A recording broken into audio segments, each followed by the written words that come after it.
Salut à toi, j'espère que tu vas bien, je te souhaite la bienvenue dans ce nouveau programme de Motion Light Teach. Jingle.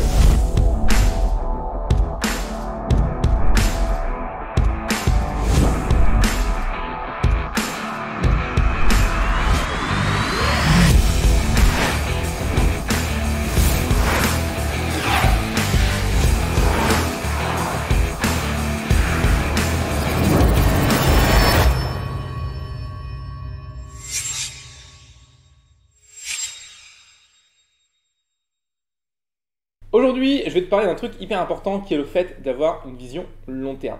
Alors pourquoi avoir une vision long terme, c'est important dans notre métier d'infographiste 3D?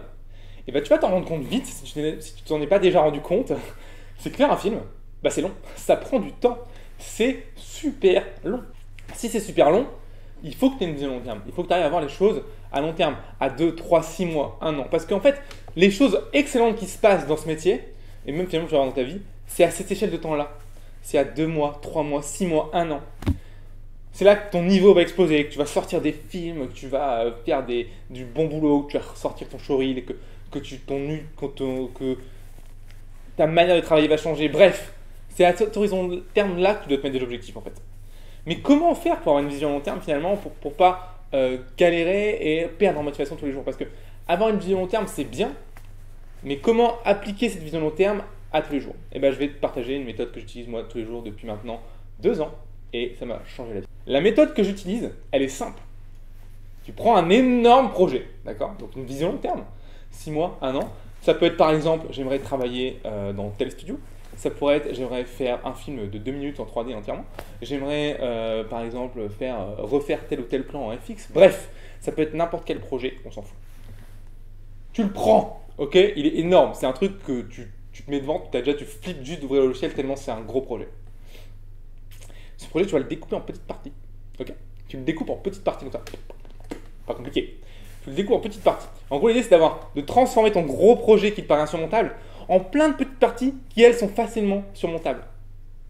Donc, par exemple, tu peux être assez simple. Tu prends une petite feuille de papier, ton ordinateur, bref, que sais-je. Tu notes ton gros projet. Par exemple, je vais te prendre un exemple ensemble, comme ça va être assez facile pour toi.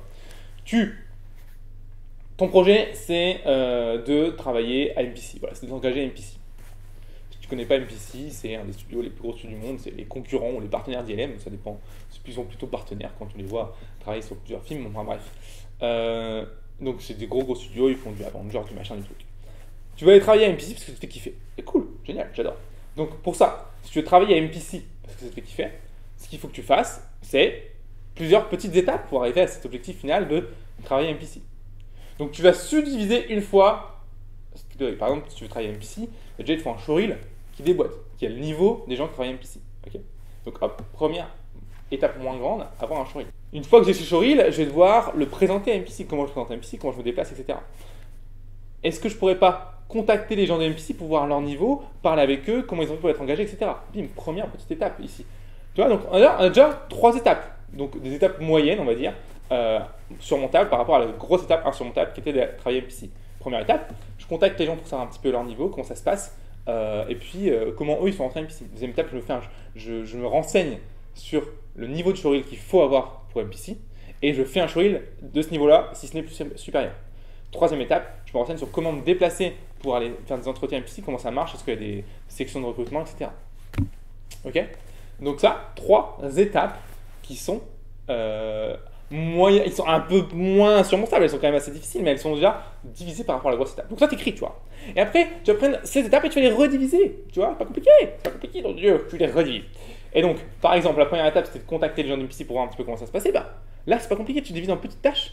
Tu te dis, par exemple, pendant une semaine, tous les jours, je contacte une personne d'MPC. Donc, qu'est-ce qu'il faut pour contacter une personne d'MPC? Donc, c'est encore une sous-tâche. Mais il faut que j'aille sur le site d'MPC, que je trouve l'email de la personne, que je lui envoie un email. Si elle répond pas, je lui fais une relance, 2 relances, 3 relances. Comment je formule mon email? Est-ce que je fais un modèle pour personne? Est-ce que je fais un modèle pour chaque métier? Est-ce que je contacte peut-être d'autres gens de d'autres studios pour voir un peu la différence? Bref, voilà, tu te poses des questions et là tu te retrouves avec une petite dizaine de tâches à faire pendant une semaine, juste pour contacter les gens. Donc ça, hop, et comme ça, la tâche qui sera d'avoir contacté les gens dans MPC, en 2 semaines, elle est réglée. Alors je t'invite à te mettre des deadlines sur tes tâches. Les deadlines, ça va te forcer à respecter, à aller plus vite en fait. Je t'explique pourquoi. Notre cerveau, il n'est pas très bien fait. On est un peu déconnant parfois. Alors si c'est bien fait pour suivre et tout, ça, y a pas photo, c'est super bien. Par contre, il y a un truc où on est mauvais, c'est la gestion du temps. On est ultra mauvais. La gestion du temps pour notre cerveau est ultra subjective. Et t'as qu'à voir, quand tu t'éclates, ça passe hyper vite. Quand tu te fais chier, c'est super long. Donc notre cerveau, il y a un truc qu'il n'aime pas, c'est se faire chier justement. Comme il n'aime pas se faire chier, il a trouvé une parade qui est vraiment pas mal en fait finalement. C'est que dès que par exemple tu te dis je vais faire ça en 2 heures, et bah ton cerveau, même si tu l'aurais fait en une demi-heure, il va mettre 2 heures pour le faire. Donc le fait de te mettre des deadlines, tu bloques un peu ce côté-là et tu t'obliges à avoir une plage de temps définie pour chaque tâche. Ce qui fait que tu vas aller beaucoup plus vite. D'accord. Donc n'hésite pas à te mettre des deadlines et des deadlines un peu serrés. Comme ça tu vas aller encore plus vite. Okay. Donc, mais ça il faut l'écrire. Hein. Ça c'est pas en mode ouais je le ferai plus tard. Non, tu le fais maintenant pendant que tu regardes la vidéo là. Tu prends ta feuille de papier, tu découpes tes tâches et tu mets des deadlines à chaque fois. Okay. Bref, on a fait la première. Contacter les gens d'MPC. Deuxième, c'est avoir un showreel qui déboîte du niveau des gens d'MPC. Tu leur as demandé leur niveau, tu as vu comment ils travaillaient, tu as vu qu'est-ce qu'ils faisaient, maintenant tu peux avoir un showreel de leur niveau. Première chose, il faut te former. Donc tu vois le niveau de leur showreel, sur quoi il faut que tu te formes. Donc tu mets les grands thèmes de formation et après tu les dédies en petits thèmes et puis en petites vidéos et puis en petites formations que tu vas aller voir sur internet, peut-être, je sais pas moi, en cours particulier, en formation d'une semaine. Par exemple, je sais que Artwork et Fix font beaucoup de formations d'une semaine, pourquoi pas. Enfin, bref, il y a plein de solutions.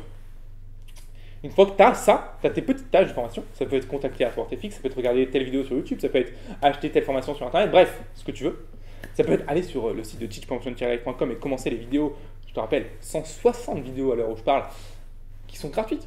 Pourquoi pas? Ça peut être une solution aussi, tu vois. Bref, voilà, tu as ces tâches ici. Pareil, une deadline avant que lesquelles elles soient faites pour te former. Et une fois que tu es formé, eh ben, il va falloir faire autre chose. Il va falloir faire le showreel, mettre en place des plans. Donc, qu'est-ce qu'il faut faire? Quel plan je dois faire? Quel plan tu as envie de faire? Quel type de choses tu veux montrer? Et pareil, donc en gros, entre faire ton showreel, tu divises ton showreel en, par exemple, faire 15 plans, 20 plans. Et dans ces 20 plans, tu vas avoir la partie modée, la partie réelle, comment je fais la modée, est-ce que je la télécharge, est-ce que je l'achète, est-ce que je la modélise, la partie FX, je vais faire du FX, bref. Et à chaque fois, tu divises en petites tâches et pour chaque plan, tu mets une deadline. Il se passe quoi là? Si tu respectes ça, en 6 mois, tu as un showreel qui déboîte de ouf. En 6-8 mois, tu as un showreel de ouf. Okay, parce que tu as respecté ces petites tâches et chaque jour tu auras l'impression d'avancer, tu vois. Chaque jour tu auras contacté une nouvelle personne, tu auras fait un nouveau plan, tu auras fait une nouvelle modée, tu auras appris quelque chose. C'est hyper bon pour la motivation et ça te permet de maintenir cette vision de long terme, d'avancer sur ton objectif pas à pas. D'accord. Il y a un proverbe chinois qui dit, je suis pas sûr que ce soit chinois, mais bon, c'est pas très important finalement ce qui est le proverbe, c'est ce qu'il dit qui est important. Il dit un voyage de 1000 pas, de 1000 km, pardon, excuse-moi, je recommence. Un voyage de 1000 km, ça commence par un petit pas. Et bah ouais, c'est ça, c'est exactement la même chose. Tu fais petit pas par petit pas, tu vois. Donc tu découpes cette énorme tâche en plein de petits pas. Est-ce que c'est compris? J'espère. Parce que franchement, c'est primordial.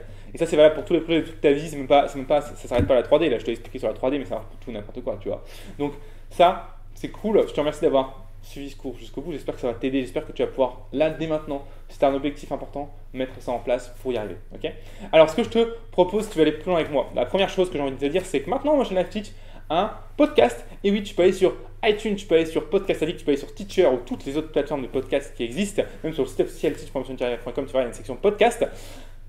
Ces podcasts, c'est ça à quoi? Eh ben, c'est des sections de une demi-heure à 1 heure où on va ultra en profondeur ensemble sur un sujet. Donc je te parle vraiment comme si on est en bagnole ensemble, on est à un bar ensemble, bref, je te parle comme si on était potes, tu vois, et je te parle en profondeur sur un sujet qui me passionne. Bien sûr, c'est de la 3D, on parle d'animation 3D, etc. Et vraiment, si tu veux aller beaucoup plus loin sur un sujet, c'est la solution pour toi, c'est gratuit, c'est excellent. Tu peux l'écouter pendant que tu es en voiture, machin, bref, pour moi, c'est de l'or en barre. J'adore faire ce format, donc je vais vraiment continuer à en faire beaucoup. Donc, vas-y, fonce! teach.motion-life.com/podcast ou alors tu peux aussi aller sur Teacher, iTunes, Podcast Addict pour retrouver le podcast de Motion Live Teacher. Le deuxième point que je voudrais voir avec toi juste avant qu'on se quitte, c'est le fait que tu ailles sur le site de teach.motion-live.com parce que ce site internet, c'est plein de choses excellentes. Premièrement, comme je t'ai dit tout à l'heure, 160 cours à l'heure où je parle gratuits que tu peux accéder sur n'importe quel domaine de la 3D. Deuxième chose, tu vas pouvoir t'abonner sur ce site juste en donnant un email. À quoi ça sert de donner son email? Ça te sert 3 choses. Premièrement, tu vas recevoir toutes les semaines, 2 fois par semaine, un email dans ta boîte mail avec le nouveau cours qui vient de sortir. Gratuit, cool, non? Ça te permet de te former au fur et à mesure et crois-moi, se former au fur et à mesure, c'est la meilleure façon de se former. Deuxième chose, ça va te permettre de pouvoir télécharger gratuitement tous les fichiers des scènes disponibles dans les cours gratuits. À quoi ça sert? Bah, c'est très simple, tu as un problème dans ta scène, tu ne comprends pas ce qui se passe, tu télécharges notre fichier, tu compares avec notre scène et tu vois tout de suite d'où vient l'erreur. C'est génial, d'accord? Donc ça, c'est hyper cool.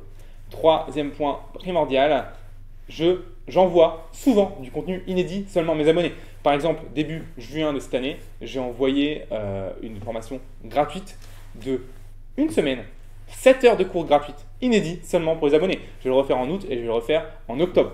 Donc tu vois, c'est trop bien quand tu es abonné, tu reçois ça, c'est super cool. Tu peux décider d'y participer ou pas y participer, c'est gratuit, tu n'as rien à faire, tu reçois ça dans ta boîte mail, c'est quand même cool, non? Et ça, c'est inédit, il n'y a que les abonnés qui reçoivent ça. Alors en plus, ce qui est cool, c'est que tu te désabonnes quand tu veux, il suffit juste de cliquer en dessous de l'email si tu as un petit souci, tu en as marre de recevoir un mail. Bref, c'est sans engagement, il n'y a pas de spam, moi je déteste le spam autant que toi et ça vaut vraiment le coup, c'est gratuit. Qu'est-ce que tu attends? Va sur teach.motion-live.com, abonne-toi, crois-moi, ça vaut vraiment le coup. Moi je te dis à la prochaine, ciao!